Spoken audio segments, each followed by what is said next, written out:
Welcome to our podcast. This is Friends on Fire. I'm Mike. I'm a lifelong devotee of financial independence. I even wrote a book about it. And I'm Maggie, a newer convert, but just as passionate, especially on the intersection of minimalism and financial independence. We're one and the same. We are two like-minded friends who believe that talking about money with your friends and family opens the door to financial well-being. The Friends on Fire podcast is about dispelling myths, building financial acumen, and sharing your financial independence journey with the people you care about. This is Friends on Fire. Okay, so we have Ben from FIafter40, which is a blog and podcast. And we just want to say welcome and thanks for joining us, Ben. Yeah, guys, thanks for having me. Excited to jump in and have a good conversation. Yeah, we recently had a great discussion on Ben's podcast, which is called FIafter40, as we said. And so we've already gotten, to know you a bit and catch up. So it's good to have a more familiar discussion. And we're going to talk about something a little bit more focused today. We usually do some kind of general interviews, but we thought it would be nice to get into some more specific focused topics. And for this one in particular, we're going to talk about, we're going to ask you some general questions, Ben, but we also want to dive into a topic that we don't hear enough people talk about openly, which is divorce and money. So I'm divorced. Ben is, I don't know how recently divorced, but we'll get into all that. Mm-hmm. And so we're going to kind of do some intros and then we'll dive into that in a bit more. But I'm excited to have this discussion because I think it's just a topic that you don't hear people talk openly about, similar to money, but it's even like double the stuff of topics that it's like people don't often want to talk about money. On top of it, they don't want to talk about divorce and money. Right. So we're going to hit it all today. Yeah, there's definitely some elements of it could be a sore subject for people, both, going through divorce stuff, but also financially, it's a topic that can be kind of taboo. So yeah, let's jump in on both of those. Yeah, sounds great. So why don't you start and just tell us a little bit about yourself? Yeah, so I live in New Hampshire. I've lived here for the majority of my life. Have two kids. I work in higher education. I've worked for an online university for a while now, in kind of admissions and financial aid. And really over the last year or so, I've started to put a lot more focus on just kind of getting my finances pulled together. Historically, I'm not somebody who's done a great job with managing money and kind of accumulated debt over time. And we can talk a little bit about how that impacted my relationship.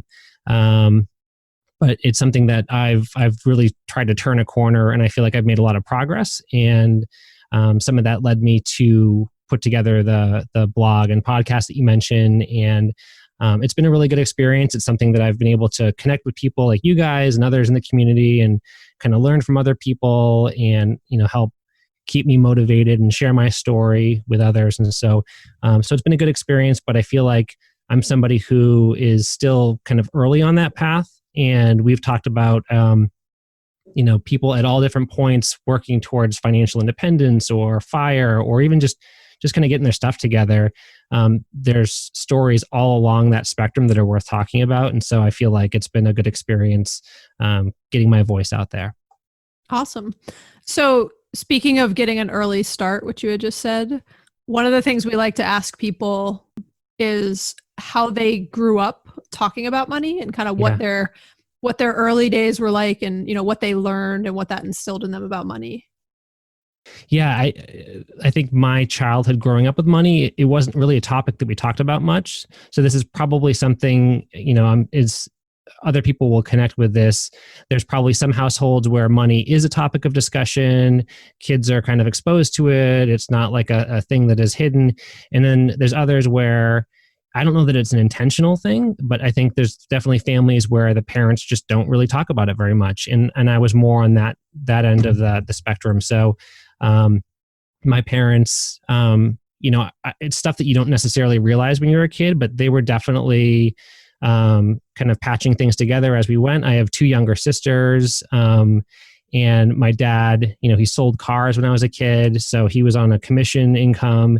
My mom didn't work, and I never really realized that there was definitely longer stretches when I was a kid where we just didn't have a ton of money. We were kind of we were doing okay. We weren't, in poverty or anything, but there were some stretches where it was like mac and cheese every night and that kind of thing. And so yeah, we just didn't talk about it. I remember, my parents would get the mail and they wouldn't open it.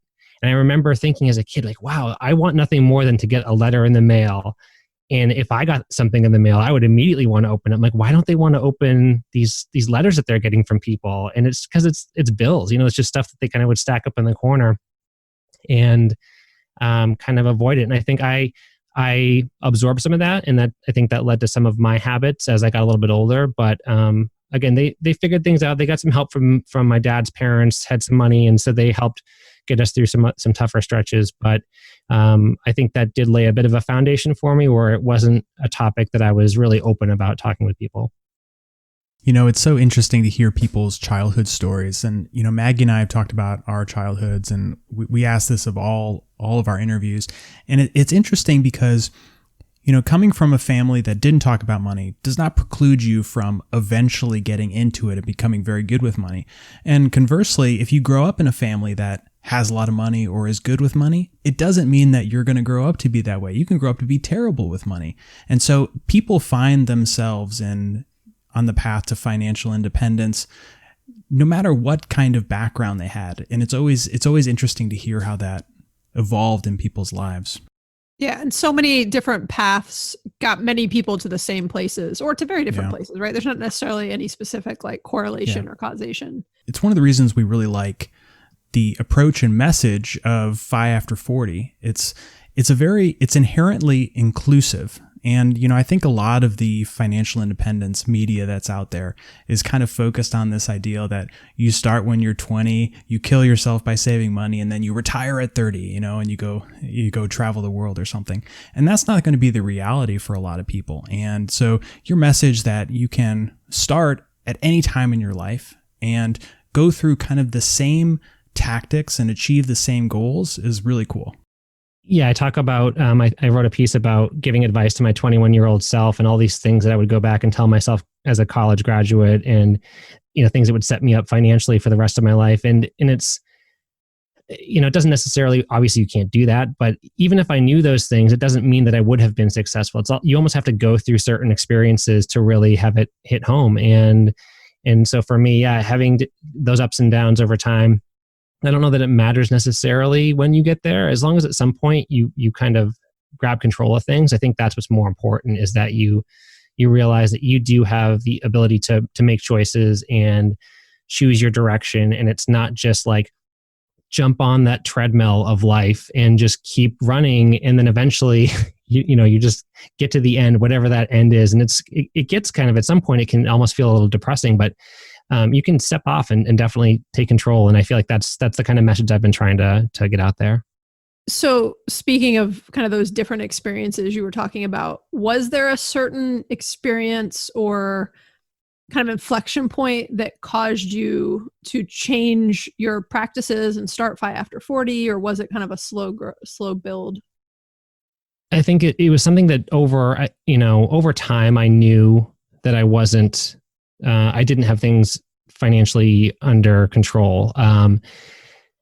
But I also am good at avoiding things. And I think that's a personality trait of that I'm aware of, that I can avoid conflict, or I can avoid things that are negative. And so it's almost like you just pretend like things are okay. And eventually life works itself out. And sometimes it does, but that doesn't always happen. Right. And I think that probably something I've reflected on is, unfortunately, there have been times in my life where life has worked itself out. And I think that then I get that sense of, I'll just kind of wait through it and I'll figure things out and eventually I'll be fine. But at some point, like I said, you need to take control of things. And so for me, I think going through that separation and eventually the divorce led to a lot of self-reflection and a lot of hey, I'm at a point in my life where I really feel like I should be peaking, and I feel like everything's falling apart. And why is this happening?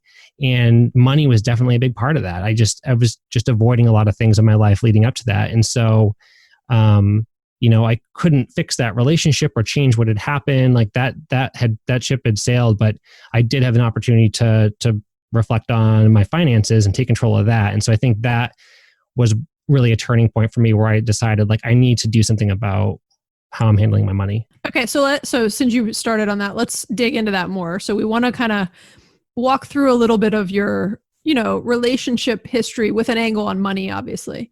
So tell me a bit about your first marriage and why you guys got divorced. No, I'm actually just kidding. I mean, in the sense of like, I don't want to get all into the details. Yeah, everything, right? Like, so really tell me a little bit about your first marriage and specifically like how you guys handled money and what was your relationship with communicating about money and kind of from that angle.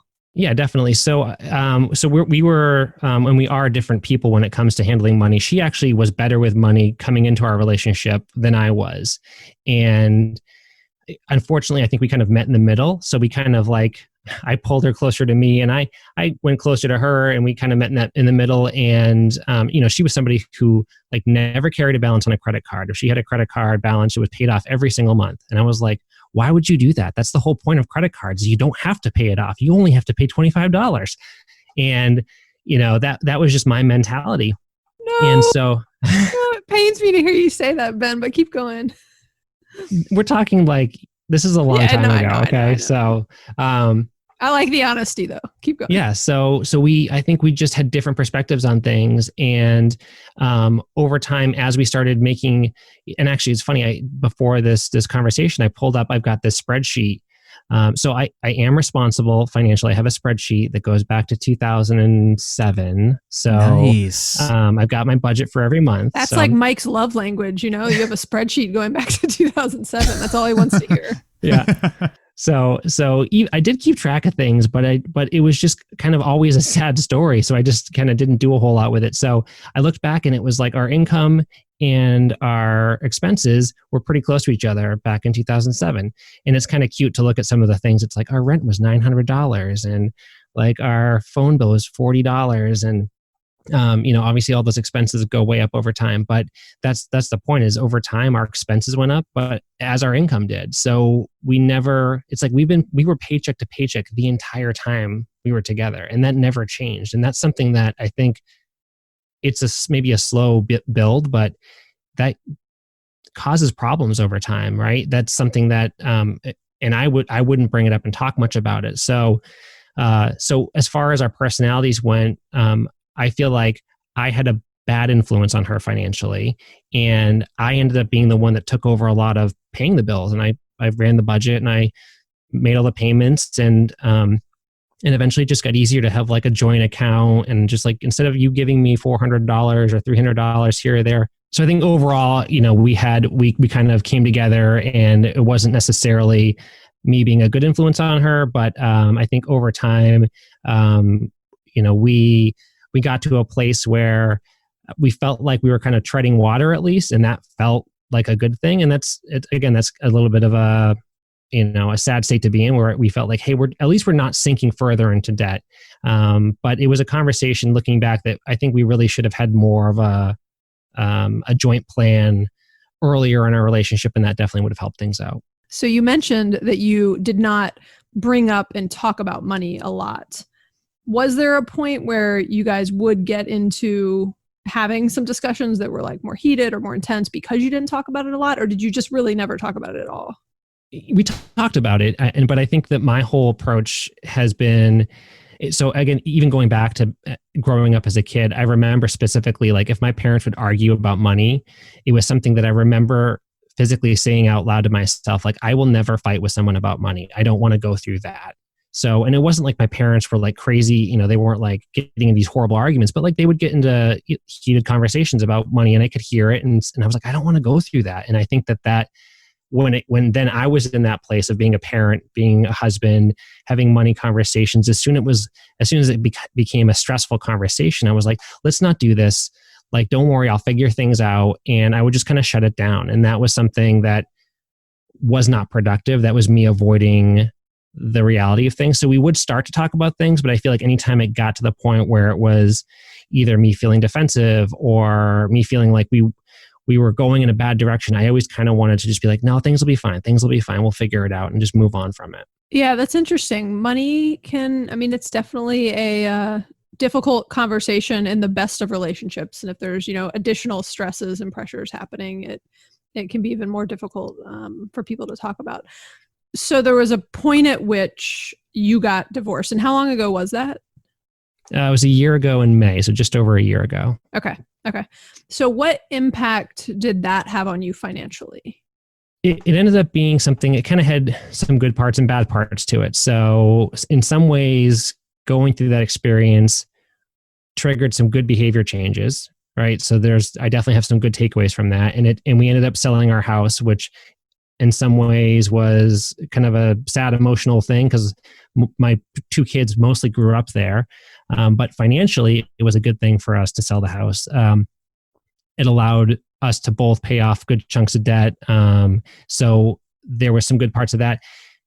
I think separately now I'm in a situation where, I'm paying child support and alimony, which is a financial burden, but it's something that I'm responsible for, and I'm moving forward with that. But it's making it challenging to, like, for example, I've been looking towards getting like a multifamily to like live in a duplex and rent one unit and live in the other. But it's been hard to kind of qualify from a debt to income ratio because of that child support payment. So, there's like I said, it's triggered some good behavior, some good changes, but it's also made some other things challenging.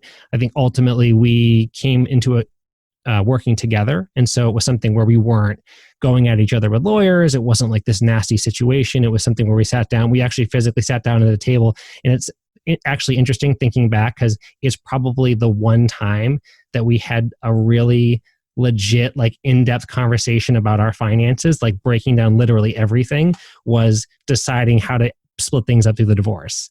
And like it was until then that we actually did that, which is kind of crazy. That's crazy. How long were you married? For a while, for about 12 years. Okay. It's crazy that, after a 12-year marriage, it's not surprising. It's interesting that that conversation, which everybody has to do when they get divorced, for those that aren't familiar, it's part of, whether you work with lawyers or not, it's part of the process. You've got to fully document all of your assets and then decide how they're going to be split up based on what you're negotiating, what the law is, whatever it might be.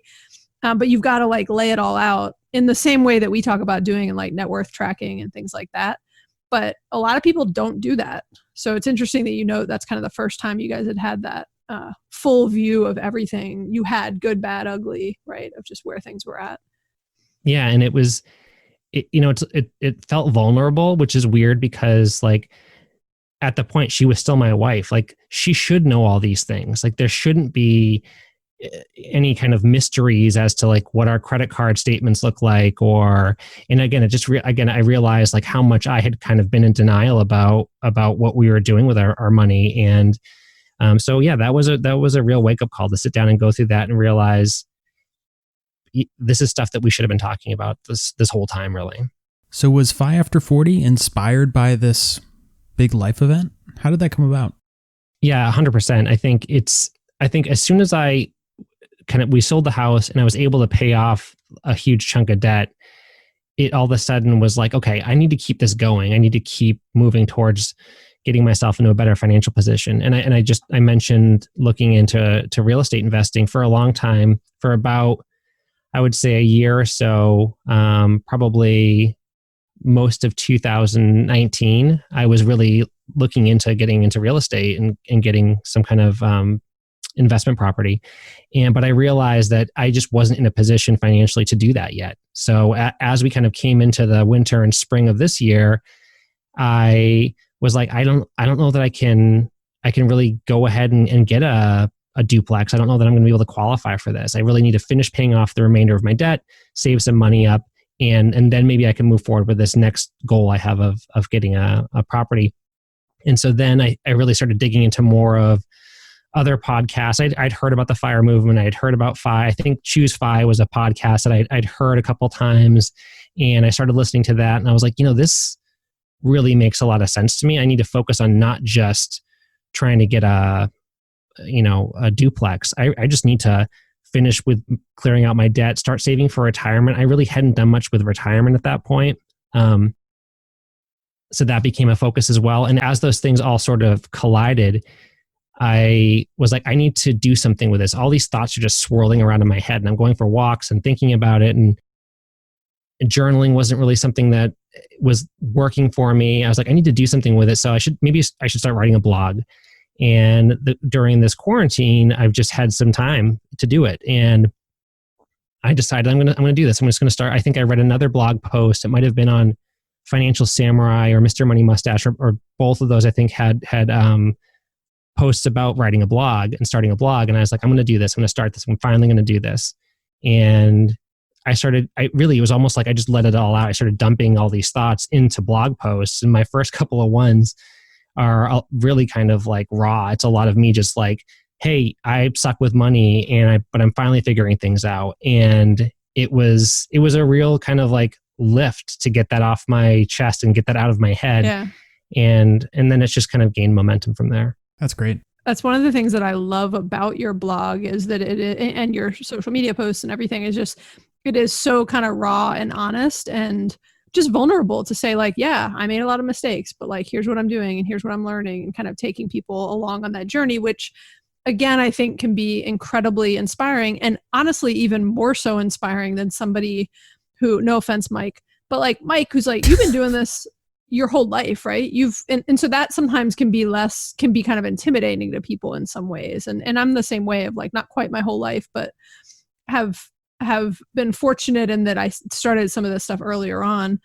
And I think that's actually, again, just, and I don't know if intimidating is the right word, but it's less approachable to a lot of people, right? Because it's not the reality of most people. So I love that about kind of how you talk and how you share things with people.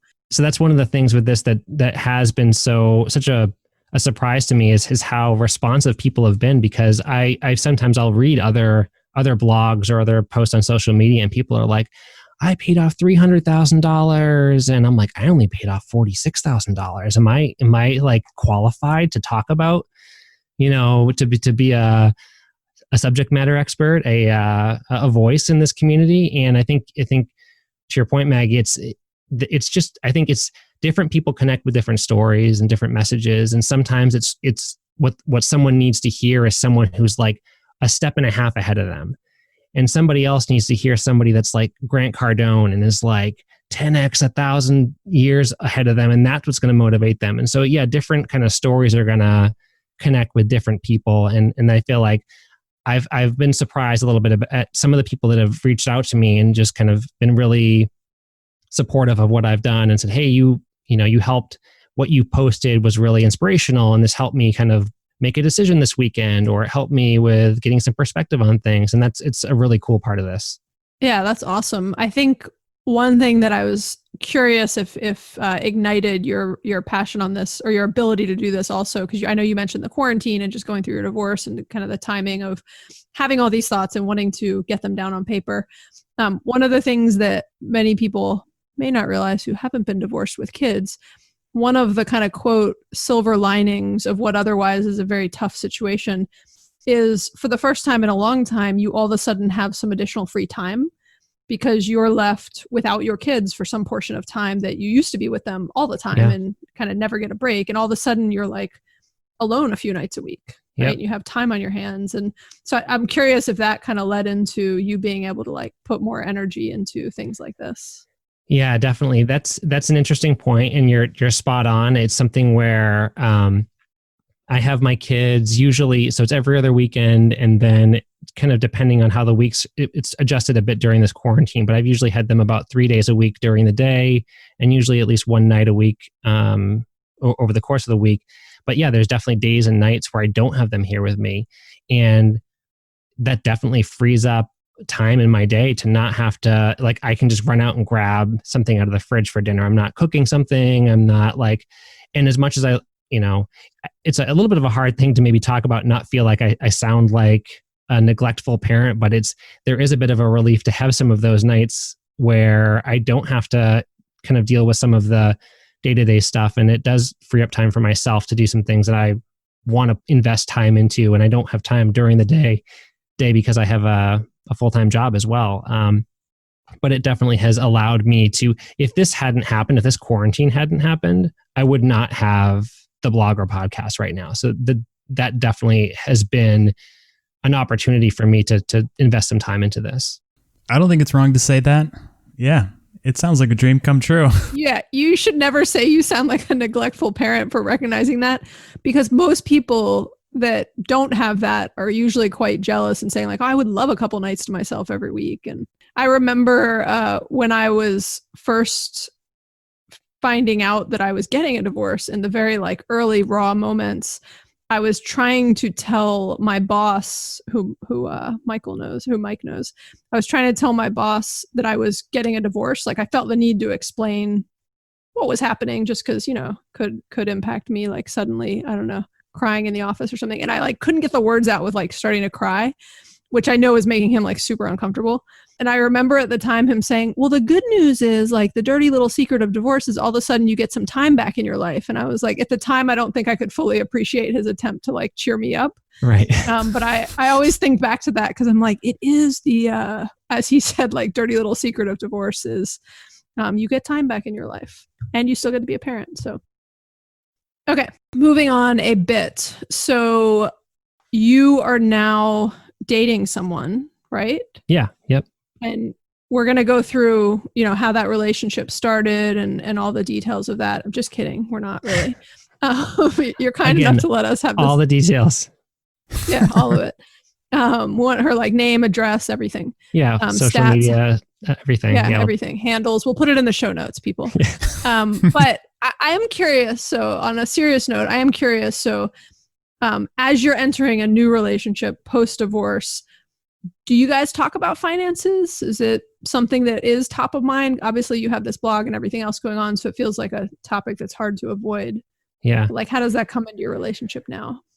Yeah, it does come up more, and I think I've tried to consciously have that at the front of my mind, because I know that was something that was one of the problems in my previous relationship. So it is something that I try to be more open about. We're not like living together. We're still not sharing expenses. So it's a little bit of a different conversation, but because I've been doing all this stuff with, initially, like I said, trying to look into real estate. And that was a big thing I was kind of obsessed with for a while. And then starting this blog and the podcast, this is obviously a topic that she's well aware of.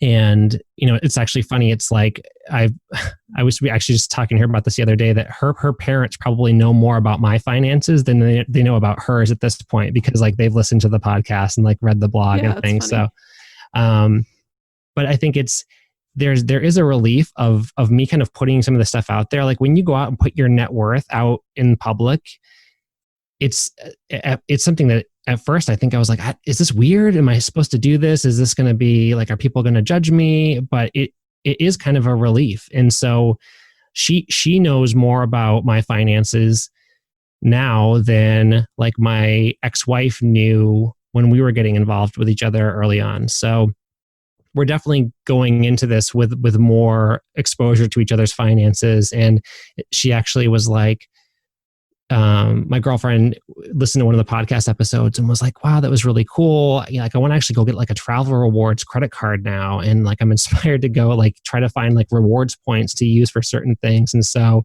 I'm hoping that it's, that I'm having like a positive influence on her behaviors, and it's going to be a topic that we continue to have open conversations about. Yeah, I think that's awesome. I think it is certainly something that can kind of help to build strong foundations in a relationship early on. So speaking of you, kind of your transparency of how your finances are and your net worth and everything else, is she equally as transparent with hers? Obviously not on the blog, but just to you privately. And can you share all those details with us on the show? In the show notes. Yeah. I still don't, I'm still hesitant to ask people for specifics. So I don't know a lot. I know. I'm not suggesting you ask, to be clear. I don't think that would be a good approach. I was more just curious, like, does that come up in conversation? Like, do you know her net worth? I know probably more than I would have known from my ex-wife at the same point. So I think both ways, we both know more about each other's finances. Like, I know what she has student loan debt. I know that she has money in savings. I know that she's like what her credit card situation is. So yeah, I think I have a pretty good sense of generally where she is financially and like what her approach is to money. So, which is, again, is a good thing. I think it's a healthy thing to have that awareness and to not either make assumptions or to just avoid that conversation altogether. Yeah. Yeah. And not to make judgments either, right? Right. So to be able to kind of be vulnerable and have the other person understanding and. Yeah.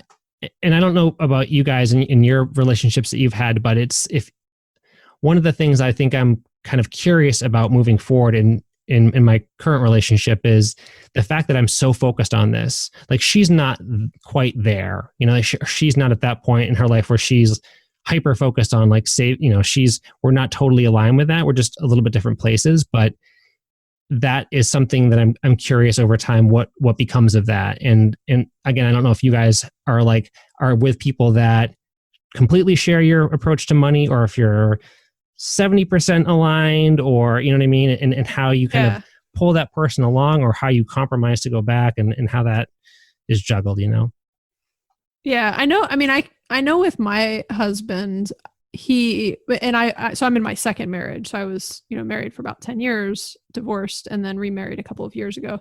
And I know when I first met him, we had pretty open conversations about our finances, just because we both had gone through like similar-ish divorce situations and had kind of similar backgrounds. And so, it was like something to talk about, right? It was something that we kind of bonded over in a way. And he went through something similar to you at a high level, in the sense that, hadn't had as much of a kind of active focus on finances. But through his divorce had this kind of wake up of like, oh, I got to pay off my debt and like be more focused and spend less money. And he had a friend that actually influenced him a lot on that journey. I was actually telling him the other day, I was like, you should tell that friend like how much he influenced you, because I don't know that like, I feel like guys don't do that. Like he never had a moment where he was like, hey man, like you really had a meaningful impact in my financial life. And anyways, I need to make him do it. That'd be awesome. He should on his own. But let's bring him in here. Let's get him on the phone. His friend's name was Matt. So I'll give Matt a shout out in case he listens to the podcast. But I need a minute to get back to my point. I can't even remember what I was going to say. Hold on. Mike's used to this. Yeah. In the meantime, Ben, I will share with you my story. Okay, I'll be really quick, and then you can say how on the same page you and Britt are. But the point is, he went through, I think, a very similar journey that you went through, Ben. And so we, as a result, and kind of the journey I've been on, where I've like even more so heightened my focus on this since having met Mike, and kind of doubling down on this in a way. I wouldn't say he's completely where I am. I think a lot of the things I was doing were inspiring him, right? And we were actually married at that point. But even before we were married, he was kind of seeing how I was with my money, and just that I was focused more on like experiences and not stuff, and not spending money I didn't have and things like that. And I think it was something where it was kind of like inspiring to him versus him being dragged along. I think he slowly like saw, which is the best way to bring people along, in my opinion. Let them see the impact it's having on you, and let them choose to come along, nobody wants to be dragged along on this journey. And I still think I am, if I'm if Mike's a 10 or something, I'm probably an 8 or a 9 on whatever the scale is that we're making up here. And, my husband's probably a 7, so we're pretty close, but he's not quite as, I don't know, like restricting as I am, which is a good influence on me. I actually enjoy it, because like if I had somebody that was too strict, we might actually sort of like not enjoy certain things as much. Anyways, Mike, tell me about yours. So my wife and I grew up in very similar households, and so yet halfway around the world. She's German. And so our parents were very similar with money, and we grew up both frugal and open and talking about money. And I grew up talking about money all the time. And so I talked about it with her when we were first dating. And then when we were living together, we talked about how we're going to handle finances. But I think the biggest thing was sharing my vision of financial independence with her, because that in particular had not crossed her mind. It's not like really a thing in Europe. It's not really a thing in the United States either, but it's, there's no like kind of like blogging community in Europe doing this sort of thing that I'm aware of. So that was really new for her. So that took some time, but she could get behind it because we shared a lot of values of, travel and family and being outdoors. And so it wasn't like she fought it, but it's not like she was like with me from day one on that. It definitely took a little bit of time. I think it's a great point of her understanding and getting behind the why, right? Not the actual like tactics, because I think that is a big thing that even my husband has very much gotten on board with, of like, I don't think until you understand like what the point is to like why you want more freedom and what it can afford you in life, I think that's what like clicks for a lot of people. Yeah. If it's not just focused on the restrictions and the short-term sacrifices, if you're able to understand how this becomes a positive thing long-term and short-term. Yeah. Having the why. Yeah. I think that, and again, that's part of, for me, I don't know that we ever sat down and had a vision in my past relationship. We didn't have like long-term goals really. It was more just like, oh, we're just doing what we're supposed to be doing. We're doing the American dream thing where we got the house, we got the cars, and we were like, wouldn't it be cool someday to have a lake house? Like that's something that'd be really fun, but like we'll never afford that.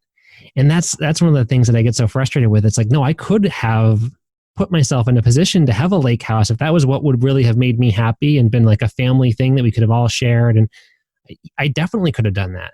But it was just, I almost just like dismissed it so early on.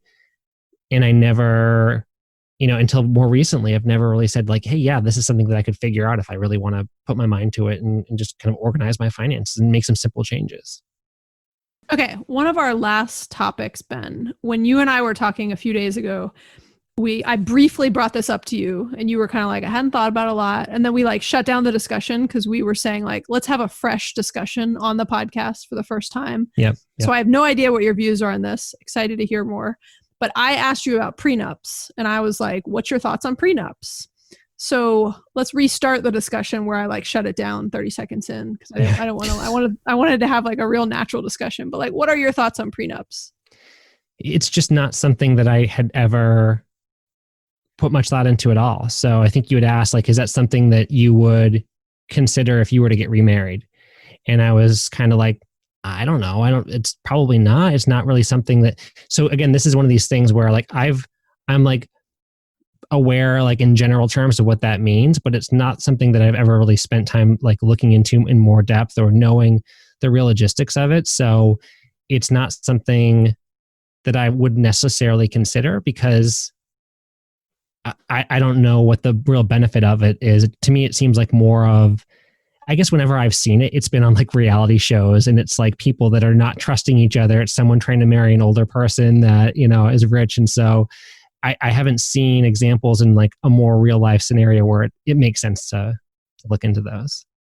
Yeah, that's so interesting. So I think you're right. You didn't use the word stigma, but I feel like kind of what you were saying towards the end was like, it has a little bit of a stigma, right? Yeah.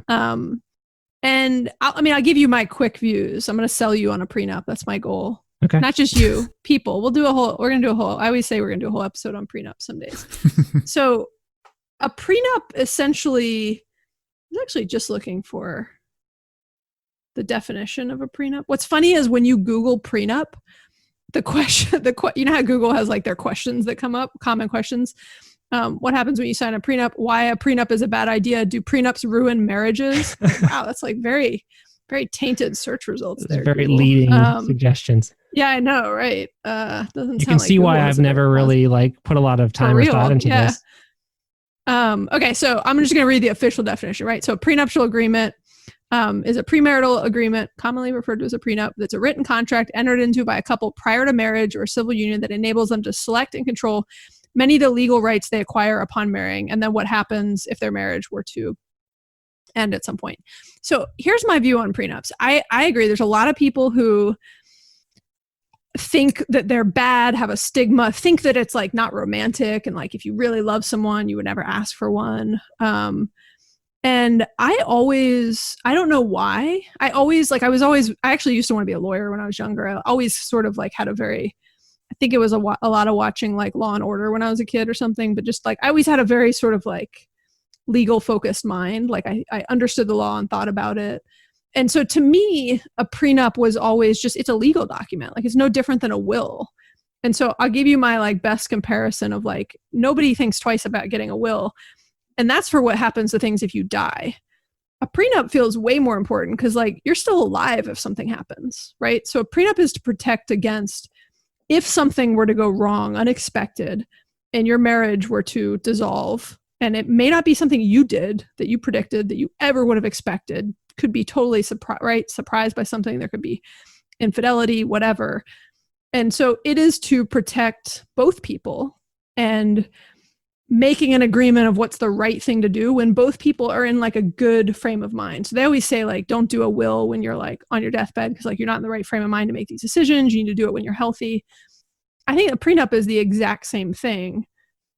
And I don't know why I love the comparison to a will, because I just think like really like a will is important, but you're dead at that point. So from a selfish standpoint, like, yeah, but a will, like, you know, you're going to die though. Right. Yes. So like you know you're going to die. So a will like is required, whereas you don't know that you'll get divorced. And the fact that you would even suggest a prenup to me is almost like, because there's like this emotional component to it, especially early in a relationship when you're like agreeing to get married, you're supposed to be like, oh, we're in love with each other. We're going to stay together forever. Otherwise, why would we get married? To even suggest it, logically, it makes sense. But emotionally, it could feel like kind of a red flag for those people. And I think that's probably why people might hesitate to bring that up. Yeah, no, I think you're very right. I think there's something about having gone through a divorce that I never would have predicted or anticipated that makes you think, I don't ever want it to happen again. I don't believe it will happen again, but it could, right? Because I thought the same thing at some point with somebody else, right? And so you sort of have this like, not like hardness, but this like just belief that like, it's like a lack of trust a little bit, right? That, and lack of trust sounds bad because it's not a trust against that person. It's like a reality check. Yeah. Yes, exactly. So anyways, my thing on them is it protects you both. You put in place I mean, I have a prenup if it isn't evident from how much I think that they're important.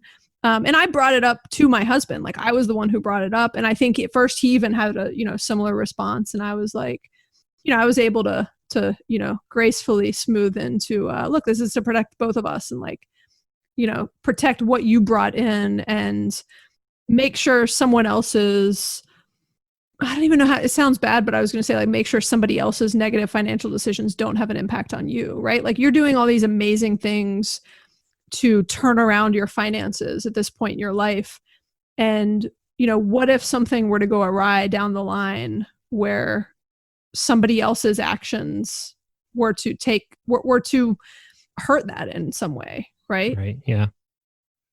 And so for me, it is just this like protection or this insurance policy that someone doesn't come into your life, woo you, and then do something terrible and then take half your net worth on their way out, which is how divorce works for those that aren't familiar.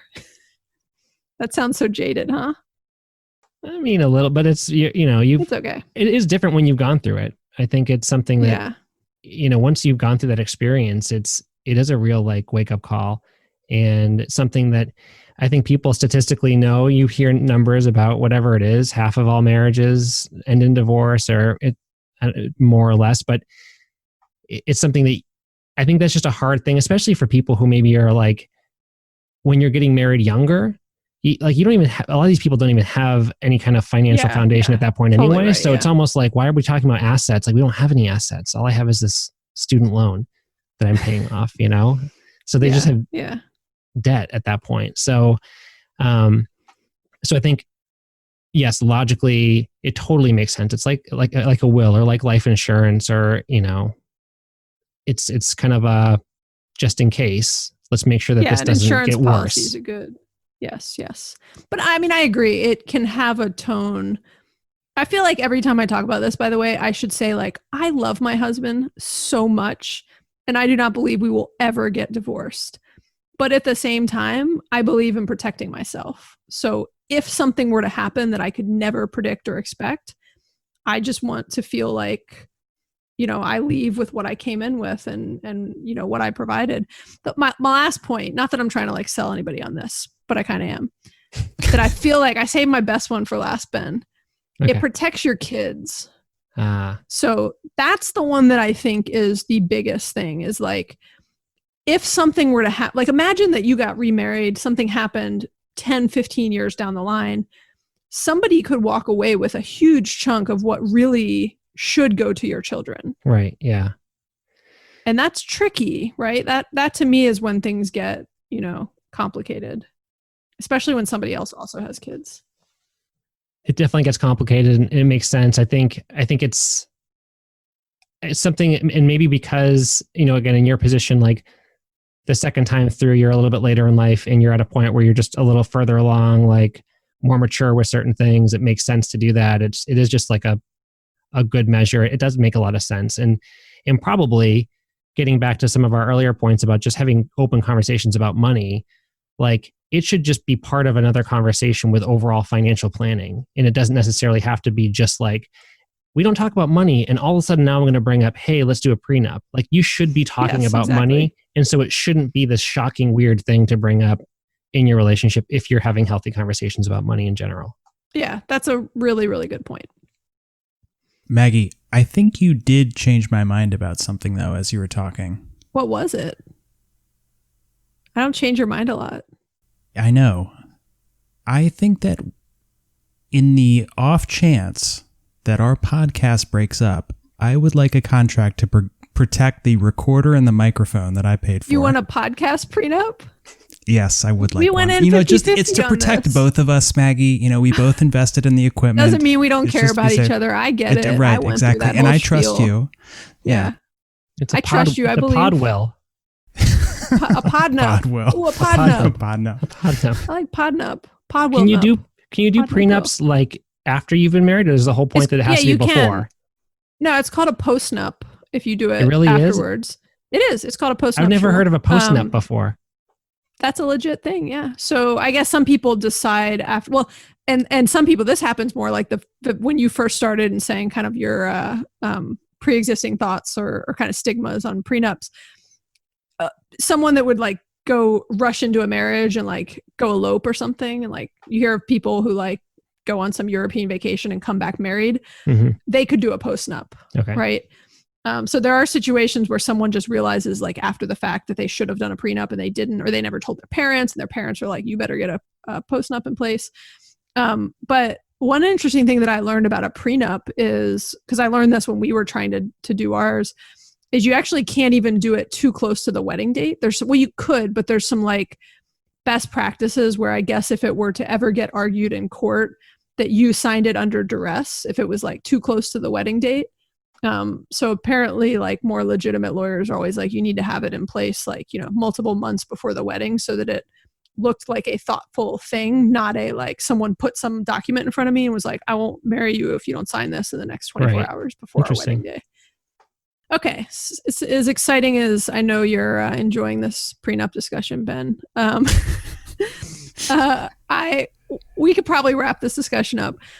So you definitely, with your blog and your podcast, have a slightly different audience, slightly different approach, and a different life that has gotten you to this point. So what is your top advice for others, if you were to summarize? I think it's really just reevaluating your mindset and realizing that, we've talked about it's not too late to do things. There's always an opportunity to change your direction, as I kind of mentioned earlier. I think really at any point people can jump in and start to make those improvements. And I think that, like you said, I'm kind of gearing a lot of my conversations towards people who maybe have gotten to that point in life where they haven't really prioritized their savings. They probably know that they haven't prioritized their retirement.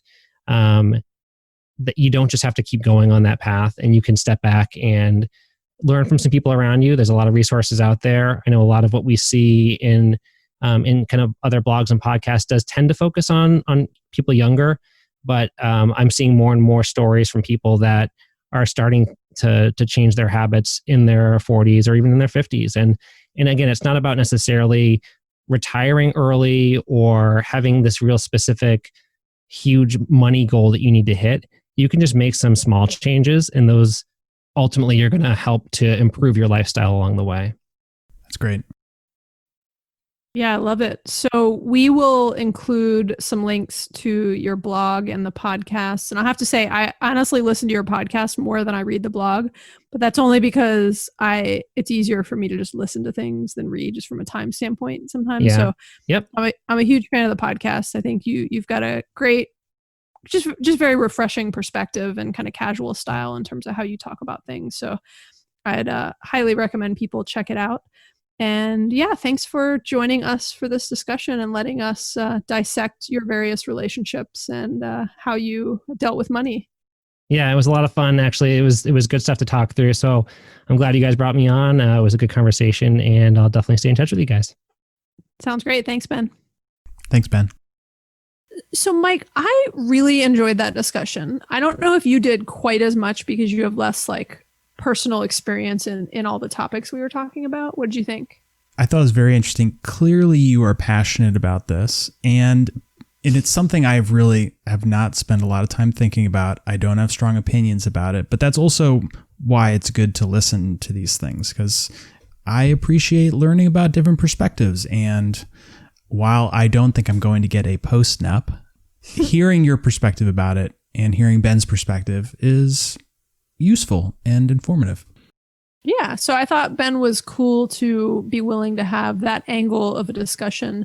Because like I said when we started, unfortunately, too many people go through divorces, and it can be a really difficult, obviously emotional situation, but it also can be a really tough situation on your finances. And the good thing is, which Ben experienced himself and talked about, a lot of times it can be incredibly eye-opening because you don't have a choice but to break down your assets and everything you own and really take a hard look financially at things, and often kind of start over, right? So it's this restarting point for many people. So I really enjoyed that discussion, and Ben is just awesome to have dug in to things from that angle with us. Yeah, he's a cool guy.